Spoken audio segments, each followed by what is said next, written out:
mooy le projet que nous portons lenn boole ñu mooy décision bi ñu jël ne suñu génération dina sacrifier wu pour l'avenir de notre patrie loolu moo ñu fi boole tey loolu xëy na la ñu war a waxtaanee loolu la ñu war a xool yan naal la ñuy naal yan stratégie la ñuy teg pour que au mois de février. ñu urbaniser naka la ñuy gérer le ruissellement ak naka la ñuy amee des élus qui vont sortir des suñu bopp la d'abord xeex ak suñuy mbokk la d'abord xeex ak suñu bopp la ci commencer travailler l'intérêt collectif bàyyi l'intérêt individuel dama ko doon wax tey ci suba ne am na juróom yoo xam ne tant que soppeekuwul Sénégal xamal leen ne nekkuñ ci yoon tant que yéen a gis mbalit mi ci mbedd bi tant que yéen a gis ay xale ci mbedd bi tant que kaso yi ñu ngi mel ni ñu mel tant que jigéen joxuñ ko place am ci société bi kat cinquième bi xaw naa ko fàtte mais 5 yooyu tant que dañ koy faral di wax ñun waa parce que le système des fois on ne dit pas c'est quoi le système bi ñuy xeex mooy le système d'exploitation des peuples nègres pour l'intérêt des économies étrangères c'est ça le vrai système loolu mooy le système c'est un système d'exploitation des peuples nègres pour l'intérêt des économies étrangères c'est-à-dire que le conseil municipal gox ba mu nekk nañu fexe de sorte que nit ñi nañ ko tànn na ko Sénégalais yi tànn bu dee moom tànneefu Sénégalais yi la il faut nag ñu wóolu Sénégalais yi seen tànneef parce que tu ne peux pas avoir le beurre et l'argent du beurre tu ne peux pas dire je fais confiance aux communautés nos communautés yi tànn seen conseil tànn seen maire dina leen jox service technique ba noppi jox leen budget ba noppi nag bëgg leen contrôler bu ñuy tànn ak pour ñu tànn parce que mën nañ tànn benn maire bu nekk ci koñ boo xam ne xëy na jàngul mais mu nekk ko am yitte buy dugg ci kër yi xam li xew xam liy yàq gone yi xam li toj quartier bi kooku bu toogee ci conseil mën na wax ne ah police municipale bi ñuy en plus ñun dañuy delloo si police municipale donc dootul nekk le maire va pouvoir choisir le commissaire bi nga xam ne mooy ne ci koñ bi di gérer donc ñun li ñu bëgg mooy le maire va être quelqu'un de très important. Il va avoir un rôle et énormément de responsabilité. Il va être entouré techniquement, mais il va être tenu pour responsable. Donc, décentralisation, il faut faire la différence entre le conseil municipal, il faut composer, c'est des Sénégalais choisis par les Sénégalais. Avec notre service technique, il faut avec budget. Maintenant, les corps de contrôle, au niveau du ministère de la décentralisation, il y aura déjà compétence benn service bu ñuy développé nga xam ne dañuy accompagner les maires pour ñu bañ a def yenn faute de gestion yi parce que nekkuñu rek ci logique wu sanction dañu bëgg a accompagner nit ki pour que xelam sax bañ a dem ci muy def yenn yi parce que dañ xam nañ déjà nit ñi dañuy def donc dañuy tax buñ ko defee ils vont avoir des problèmes donc sensibiliser leen ci bonne gestion ci procédure yi mais nag il y aura toujours Cour des comptes il y aura toujours le préfet qui va venir regarder et contrôler la légalité des actes qu'on pose, pas l'opportunité. Le conseil décide de l'opportunité de la prise de décision. Le maire et ses services exécutent. Le préfet contrôle la légalité et la justice sanctionne s'il le faut. Loolu mooy répartition. Je pense que Fatou Matara dit alors, c'est-à-dire que le conseil municipal gox ba mu nekk nañu fexe de sorte que nit ñi nañ ko tànn na ko Sénégalais yi tànn bu dee moom tànneefu Sénégalais yi la il faut nag ñu wóolu Sénégalais yi seen tànneef parce que tu ne peux pas avoir le beurre et l'argent du beurre tu ne peux pas dire je fais confiance aux communautés nos communautés yi tànn seen conseil tànn seen maire dina leen jox service technique ba noppi jox leen budget ba noppi nag bëgg leen contrôler bu ñuy tànn ak pour ñu tànn parce que mën nañ tànn benn maire bu nekk ci koñ boo xam ne xëy na jàngul mais mu nekk ko am yitte buy dugg ci kër yi xam li xew xam liy yàq gone yi xam li toj quartier bi kooku bu toogee ci conseil mën na wax ne ah police municipale bi ñuy en plus ñun dañuy delloo si police municipale donc dootul nekk le maire va pouvoir choisir le commissaire bi nga xam ne mooy ne ci koñ bi di gérer donc ñun li ñu bëgg mooy le maire va être quelqu'un de très important. Il va avoir un rôle et énormément de responsabilité. Il va être entouré techniquement, mais il va être tenu pour responsable. Donc, décentralisation, il faut faire la différence entre le conseil municipal, il faut composer, c'est des Sénégalais choisis par les Sénégalais. Avec notre service technique, il faut avec budget. Maintenant, les corps de contrôle, au niveau du ministère de la décentralisation, il y aura déjà une compétence, le service que nous développons, de accompagner les maires pour nous faire des fautes de gestion. Parce que nous avons une logique de sanction, de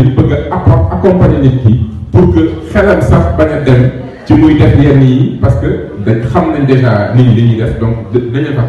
buñ ko defee ils vont avoir des problèmes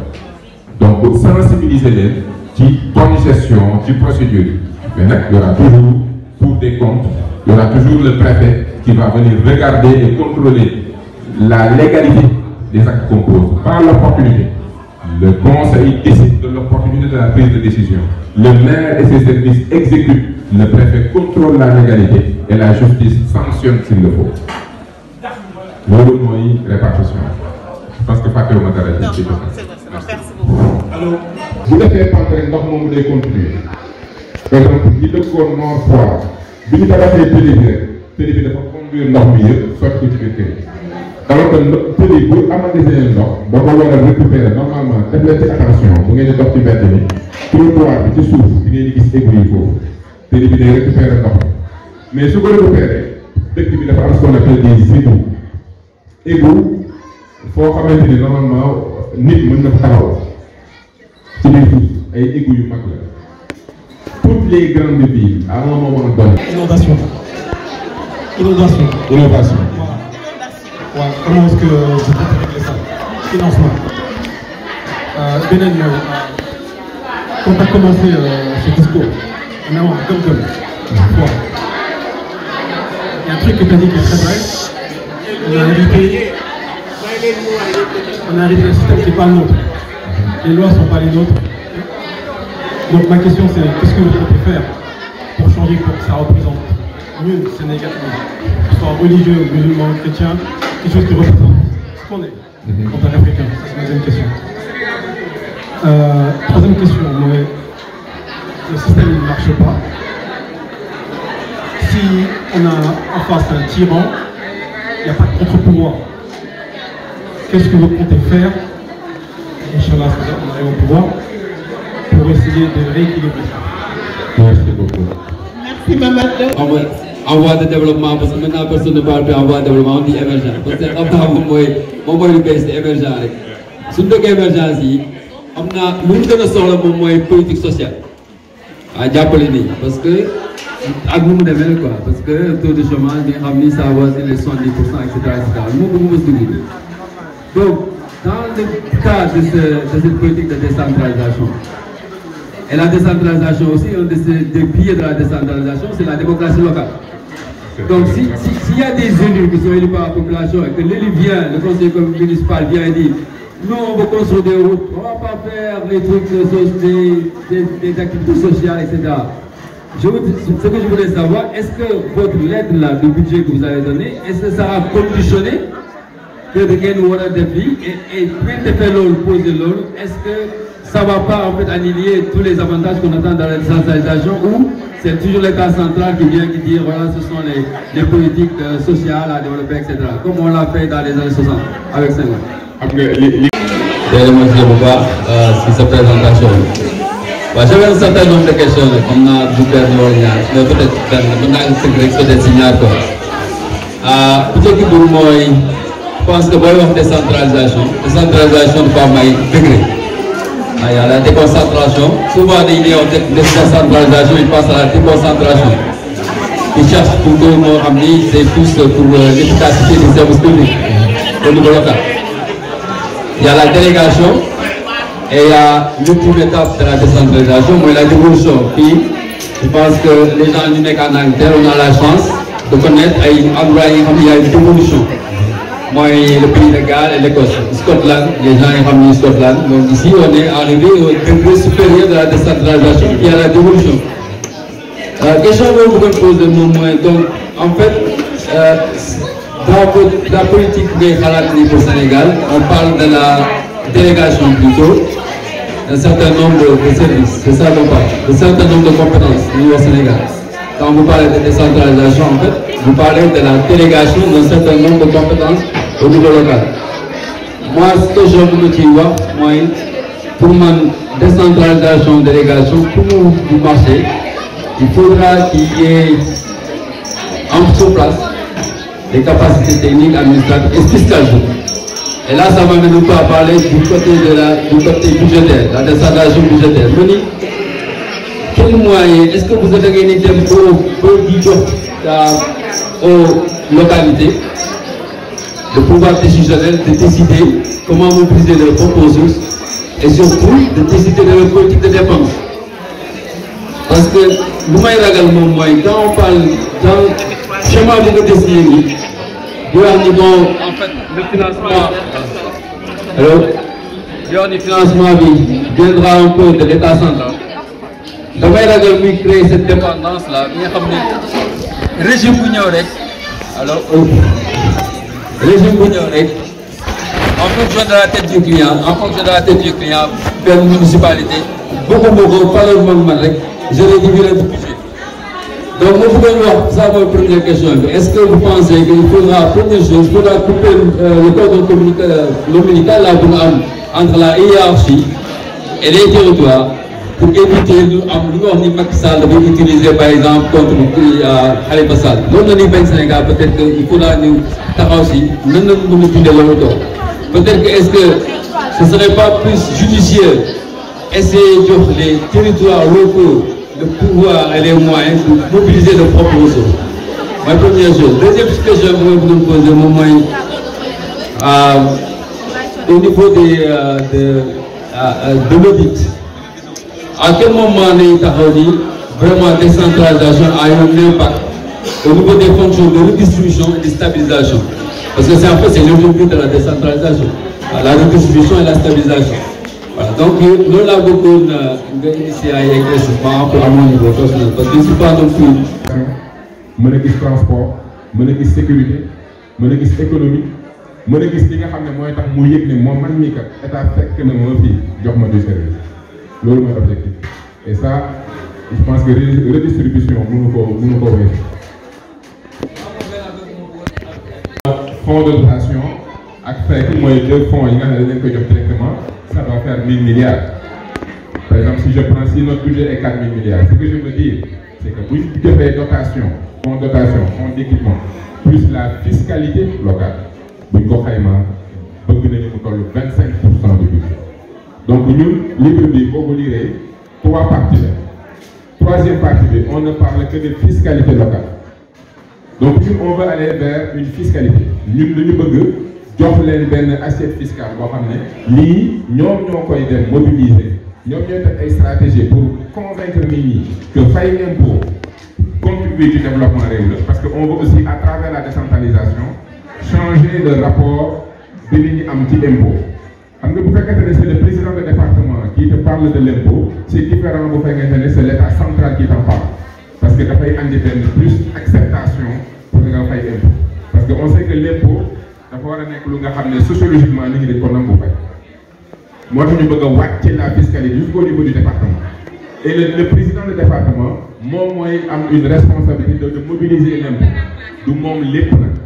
le ministre du budget, après, ce n'est pas mon domaine à moi, à proprement dit. Mais l'important que moi, a une véritable fiscalité locale, collectivité locale, de rechercher impôts, mais on a d'autres revenus. Donc, c'est l'approche. Parce que, comme nous l'avons fait, si tu centralises tout, tu perds des opportunités. Parce qu'il y a une stratégie, avec qui n'est pas sous, moi, je veux régler. Donc, comme moi, je vais taxe ou impôt, moi, je vais 60%, je vais 40%, c'est beaucoup plus intelligent que de payer pour y. Donc, une approche pour les temps. À travers le fait qu'on responsabilise les présidents des départements à gérer la fiscalité locale, nous savons que nous avons l'autre parce que l'union ligue a une l'État central. Donc, c'est une manière de les faire travailler pour l'intérêt du contribuable. Deuxième big décentralisation d'avoir une mission de stabilité et de redistribution. Mais effectivement, parce que décentralisation, politique publique, objectif vie, moi créer un milieu de vie, un cadre de vie, préserver les modes de vie, un impact sur le niveau de vie. c'est ça les 4 éléments man noonu laa koy résumer. Donc compétence yi ñuy jox collectivité locale yëpp c'est comment aménager le milieu pour que nit ñi nekk dans un milieu de vie bu nga xam ne c'est durable. Comment bâtir un cadre de vie qui permet les activités humaines. Comment mettre en place des systèmes sociaux qui permettent de préserver suñu mode de vie à la sénégalaise. Ba noppi naka la ñuy impacter les activités économiques pour augmenter le niveau de vie des individus. Loolu mooy objectif politique publique yëpp. Donc objectif stabilité ak redistribuer. Objectif fi mu nekk mooy ñun on a des objectifs purement économiques, des objectifs purement au côté social. Quand je dis on veut tout faire pour que léegi le maire am responsabilité pour faire les abris provisoires, on est en train de faire de la redistribution parce que on veut qu'à travers la décentralisation que communes yi am nombre de classes am war a am nombre d'enseignants yi war a am. bu voyez un peu logique bi ñuy def. Donc ñun li ñu gëm mooy chaque domaine de compétence objectif la pour ñun pour impacter le Sénégal. Soit impacter ci éducation, impacter ci santé, impacter ci cadre de vie wala impacter ci métier. Et métier bi c'est important parce que là on parle d'emploi, on parle aussi d'économie. L'objectif lan moo tax ñu bëgg a andiwaat les 8 régions mooy on veut faire des régions les chefs de file du développement économique. Chaque président de région on va te dire propose-nous un plan de développement économique de la Casamance. Propose-nous un plan de développement, un plan d'aménagement à Casamance. Réfléchissez sur Casamance dans 10, 15, 20 ans. Lan la war a doon lan lañ ci war a def pour que l'économie avance et on va vous accompagner. On va faire la même chose pour Baol, Jolof, pour nous, Sine Saloum, sur toutes les régions. On veut qu'il y ait une réalité économique. Et à travers cette réalité économique, on crée de l'emploi, on crée de la richesse. Et qui dit emploi, dit richesse, dit redistribution de ces ressources. Quand on dit que 25% du budget, ci politique de décentralisation c'est une manière de distribuer ce que nous avons. C'est une manière de créer dans les différents, sur tout le territoire, des moteurs de croissance qui vont retenir les Sénégalais là où ils sont. Gage de stabilité. Même pour ces conflits Casamance, au-delà des armes et tout, c'est une revendication par rapport à la gestion bien collective. Premier conflit Casamance, première marche qu'ils ont organisée, c'était pour des questions liées à la gestion des terres. Donc ñun li ñu gëm rek mooy c'est pas du ñun ci ñun la solution bi yëpp jógee mais dañ gëm ne si on responsabilise les gens, si on leur donne les compétences, si on leur donne les ressources et si nous discutons bu ñuy waxtaan dinañ d'accord ci lan moo gën pour gox bu ne ñoom ñu doxal ko ñun ñu jàppale parce que ñoom ñooy def liggéey ministère collectivité locale nekkoo fi lu dul coordonner accompagner dimbali nit ñi liggéey bi ñoom loolu mooy objectif mais rôle décentralisation in fine mooy sénégalais bi fa mu ne service fekk ko fa état fekk ko fa mu xam ne état am na ñu ngi occupé poste te amuñu compétence bi c'est-à-dire que service nekkul seen xol am nga vérité yi nga wax mais domaine dans le secteur de la santé léegi gis infirmière boo xam ne normalement yow xaalis rek taxul nga doon infirmière pour que faj nit moo war a tax nga doon infirmière nga war a am yërmande ak xolu servir donc bokk na ci ni problème bi nga xam ne am nañ ko Sénégal mooy ni ñuy recruter comment on recrute qui on recrute pourquoi lu tax nit ñi di def entretien boo bëggee benn prof ñuy xool say motivation kii xaalis bi moo ko intéressé wala dafa passionné dafa bëgg li ñuy def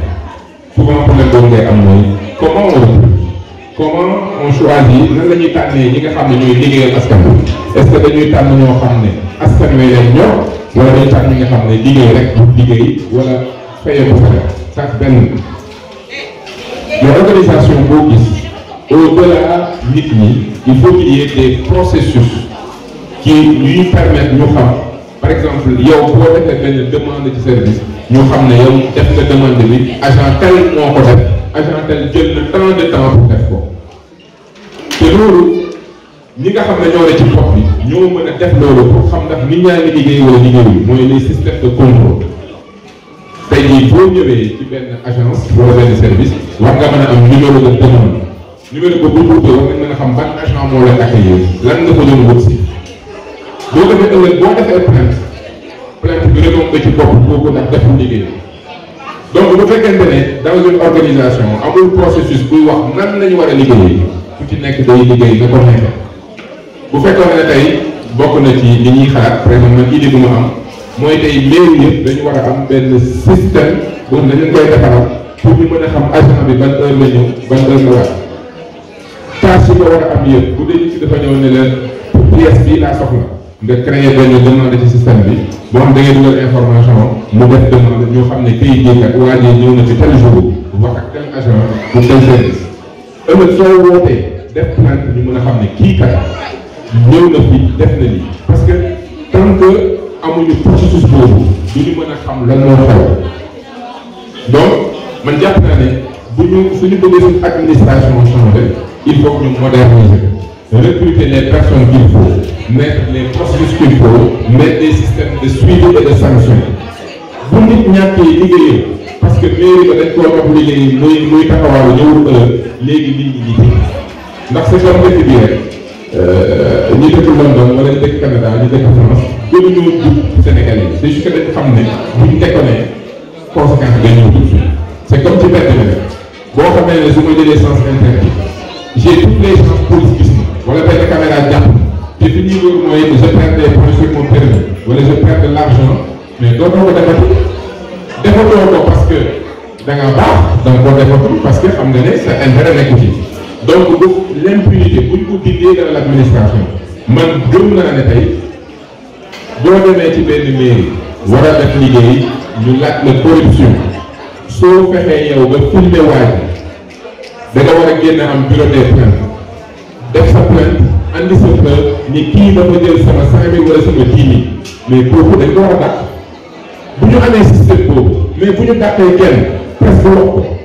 2 semaines après ñu dàqaat keneen parce que dafa am lu ñu naan système de délation des faits de corruption police bi la jàpp ci mbedd bi nga filmer ko mu laaj la xaalis nga filmer ko amoo choix nga jox ko mais nga dem def plainte génn film police boobu ñu dàq ko mais léegi nit ñi liggéey léegi nit ñi changé mais bu fekkee ne yow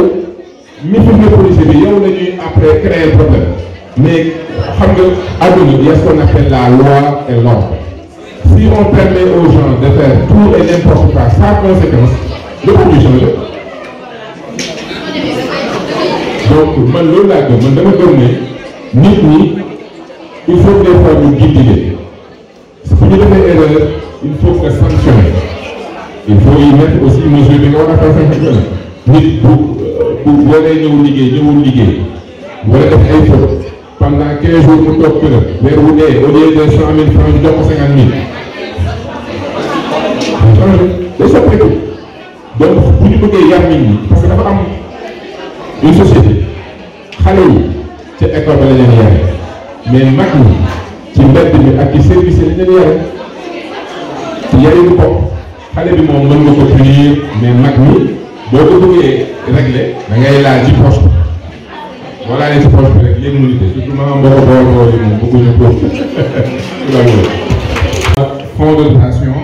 ak fekk mooy 2 fonds yi nga xam ne dañ leen koy jox directement ça doit faire 1000 milliards par exemple si je prends si notre budget est 4000 milliards ce que je veux dire c'est que bu ñu defee dotation fonds d'équipement plus la fiscalité locale bu ñu ko xaymaa bëgg nañu mu toll 25% du budget donc ñun livre bi boo ko liree 3 parties la troisième partie bi on ne parle que de fiscalité locale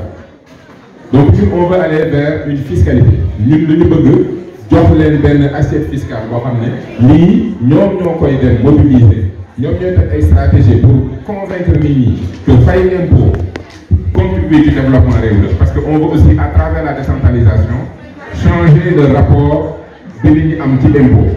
xam nga bu fekkente ne c'est le président de département qui te parle de l'impôt c'est différent bu fekkente ne c'est l'état central qui t'en parle parce que dafay andi benn plus acceptation pour nga fay impôt parce que on sait que l'impôt dafa war a nekk lu nga xam ne sociologiquement nit ñi dañ ko nangu fay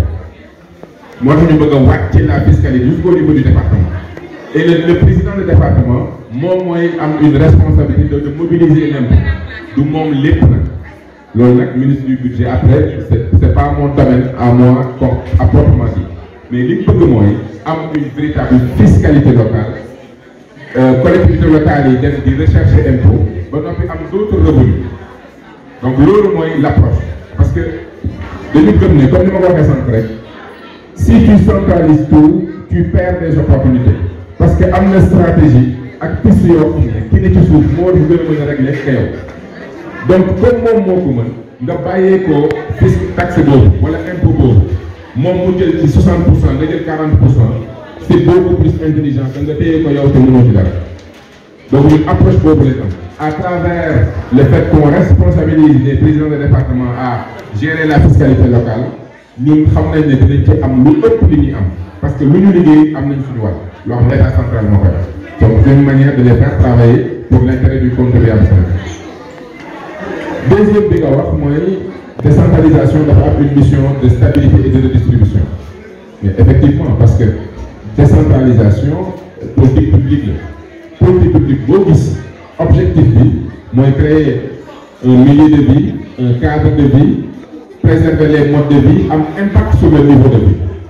c'est ça les 4 éléments man noonu laa koy résumer donc compétence yi ñuy jox collectivité locale yëpp c'est comment aménager le milieu pour que nit ñi nekk dans un milieu de vie bu nga xam ne c'est durable comment bâtir un cadre de vie qui permet les activités humaines. Comment mettre en place des systèmes sociaux qui permettent de préserver sur le mode de vie à la sénégalaise. Bon, nous avons impacter les activités économiques pour augmenter le niveau de vie des individus. C'est mon objectif politique public. Donc, objectif stabilité et redistribuer. Objectif nous on a des objectifs purement économiques, des objectifs purement au côté social. Quand je dis on veut tout faire pour que le maire ait une responsabilité pour faire les abris provisoires, on est en train de faire de la redistribution. Parce qu'on veut qu'à travers la décentralisation, que communes un nombre de classes, un nombre d'enseignants. Vous voyez un peu logique de l'idée. Donc nous, chaque domaine de compétences, objectif pour nous, pour impacter le Sénégal. Soit impacter l'éducation, impacter la santé, impacter le cadre de vie, ou impacter le métier. Et le métier, c'est important, parce que là, on parle d'emploi, on parle aussi d'économie. L'objectif, là, nous avons les 8 régions. Moi, on veut faire des régions les chefs de file du développement économique. Chaque président de région, on va te dire, propose-nous un plan de développement économique de la Casamance. Propose-nous un plan de développement, un plan d'aménagement en Casamance. Réfléchissez sur Casamance dans 10, 15, 20 ans. Là, on va faire pour que l'économie avance. Et on va vous accompagner. On va faire la même chose pour Paul, Djolof, pour nous, Sine Saloum, sur toutes les régions. On veut qu'il y ait une réalité économique. Et à travers cette réalité économique, on crée de l'emploi, on crée de la richesse. Et qui dit emploi, dit richesse, dit redistribution de ces revenus. Quand on dit que 25% du budget, c'est pour cette décentralisation de l'île, c'est une manière de distribuer ce que nous avons. C'est une manière de créer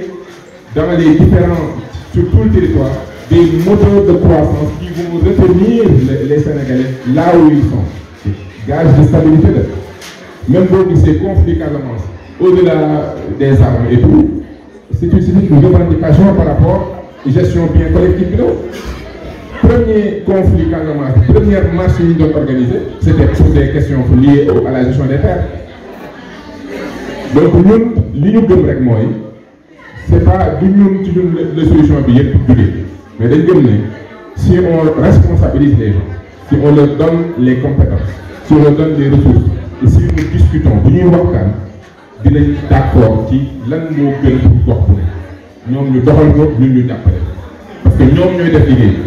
ministère collectivité locale nekkoo fi lu coordonner accompagner dimbali nit ñi liggéey bi ñoom loolu mooy objectif mais rôle décentralisation in fine mooy sénégalais bi fam ne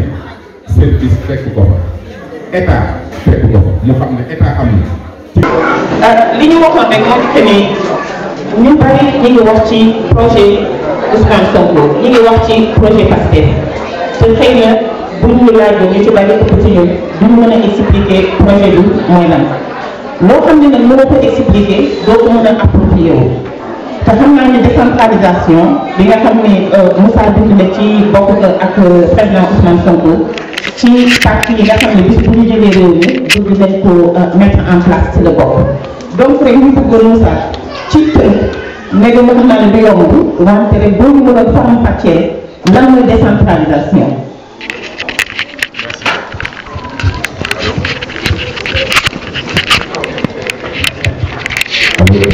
Alors décentralisation ak ngëm-ngëm la d'abord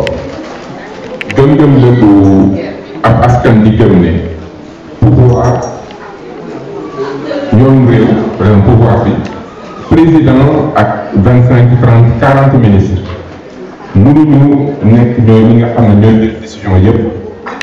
di xalaat yëpp ba noppi mën a xam décision bi ñu jël par exemple sur question agriculture ne dañu war a développer l'agriculture du Sénégal décision boobu ne dañu jël budget def ko ci agriculture naka lañ koy plan naka lañ koy jëfee fële ca Casamance xam nga mënut a bokk ak ni ñu koy jëfee biir Bawol mënul bokk ni ñu koy jëfee fële ca Ferlo mënut a bokk ni ñu koy jëfee fële ca boo demee par exemple ak ci Dakar Thiès nga xam ne c'est la zone urbaine donc politique boo jël secteur boo jël muy santé muy économie muy éducation muy sécurité même sécurité nga xam ne xëy na ñun décentralisé wuñu ko sécurité secteur boo jël rek mën nañ dem ba 10 11 ba 12 compétences ñun li ñu gëm mooy ñun dinañ dem ba ñu def 14 compétences ñuy jox collectivité locale. dafa am le conseil municipal am le maire et ses exécutifs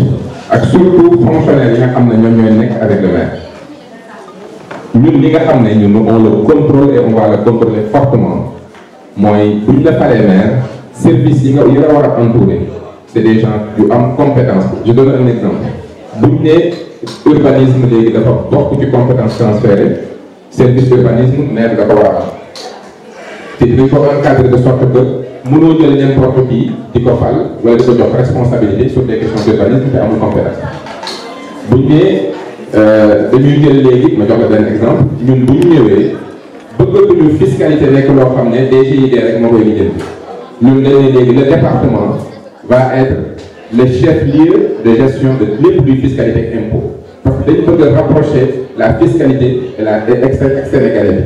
donc le président du département moom mooy am léegi la fonction régler lépp luy impôt fiscalité sur son département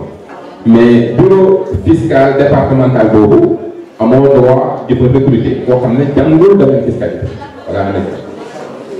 mën naa la jox tam beneen exemple ñun dañu bëgg département yi régler problème mu pénitencier yi parce que aujourd'hui ministre yi bëgguñoo tabax kaso koo ci wax mu ne la boo tabaxee kaso yow yaa ciy mujj mais ñun li ñu bëgg mooy département yi commencé di tabax kaso yi comme ça dans nos 46 départements ñu am kaso yu nite yoo xam ne di fa yóbbee nit dina nekk ci condition yoo xam ne dina xam ne société bi sanctionné wul rek sanctionné boo rek bëggoo toroxal mais dañoo bëgg mu réinsérer donc mais bi nga xam ne dañ ko jox ay compétence yooyu ànd ak benn service bi ànd ak benn personnel moom il ne peut pas faire n'importe quoi dans ces départements dans ces services techniques là par exemple les 8 régions vont avoir la responsabilité de l'aménagement du territoire et du développement économique donc on nous interdit le développement mais pour ça on nous interdit les instruments du développement mooy la monnaie, le vote, l'éducation, la conscience citoyenne. C'est ça, loolu mooy les clés du développement. L'accès à la terre, l'accès au savoir, xam-xam moo yor réew. Le développement, ce n'est rien d'autre, la planification mooy jëfandikoo xam-xam ci lépp looy def. L'usage de la science dans la mise en œuvre des politiques publiques. Réew mu la ëpp xam-xam moo la gën a xam boppam. gën la xam intérêt fan la nekk ak gën la xam naka la koy lijjanti ak naka la koy defee askan nag fonk say valeur xam sa intérêt mais mënoo fonk say valeur mënoo xam say intérêt bu dee nanguwuloo gëstu ndax xam-xam mooy yoon boo xamul doo xam sa bopp boo xamul doo xam fan la sa intérêt nekk boo xamul doo xam say ressources noo koy jëfandikoo réew mu ñàkk xam-xam boo bëggee rey aw askan reyal système éducatif bi fexeel ba nit ñi duñ xam buñ xamul rek ils sont à ta merci seen pétrole yaa ko moom seen suuf yaa ko moom seen lépp yaa ko moom parce que xamuñu valeur bi xamuñu ñu koy jëfandikoo donc boo bëggee rey nit fexeel ba xam-xam ba mu dugg ci bopp fexeel ba bu mu xam intérêt fexeel ba mu xam valeur parce que bés bu amee xam-xam bu koy xamal intérêt am xam-xam buy tax mu xam moom mooy kan dina am xam-xam pour trouver des solutions techniques et scientifiques pour organiser réew s'il s'organise il se développe. Vous voulez vous développer, organisez-vous, mais vous ne vous organiserez jamais sans science. C'est la science qui explique l'organisation. Donc nous, on est sous-développé, on n'est pas sous-développé, on n'est pas organisé. Et pourquoi on n'est pas organisé? Parce que nous ne faisons pas xam-xam ci lépp lu ñuy def. Et des fois loolu tax may wax xam-xam du pexe na ngeen moytu di jëfandikoo pexe parce que sénégalais dafa tàmm lu ko dal mën naa ci sàkk pexe mais boo sàkkee pexe ci loo amul xam-xam rey nga sa bopp. sa bët bi suy metti nga ne da nga koy régler sa bopp mais rey nga sa bopp. xel ñëpp ko am mais nag xam-xam am na ñu ko yàlla may moytul di jëfandikoo sa xel ci loo amul xam-xam lu rey sénégalais loolu ko ko rek. des fois di nga romb nit laaj ko fii laa bëgg a jëm xamul mais mënu laa wax xamul foog mu tegtal la gën laa réer donc vraiment fi may conclure mooy le développement est à notre portée. dem leen Qatar matuñu 2 millions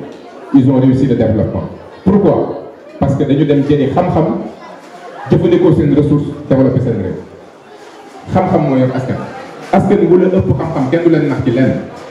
bu ñu dul nax ci lenn nag. mais di nga xam nooy comment nan laay éduquer mes enfants naka laay gérer sama terre agricole naka laay gérer sama ndox naka laay gérer sama soleil naka laay gérer ngelaw liy daw ci dëkk bi naka laay gérer nit ñi naka laay gérer alal bi naka laay gérer la monnaie naka laay gérer l'aménagement du territoire naka laay gérer l'urbanisme naka laay gérer sama industrie samay ressources halieutiques naka laa koy gérer xam-xam ma la koy avec le savoir tu t'organises tu te développes loolu laay fu laa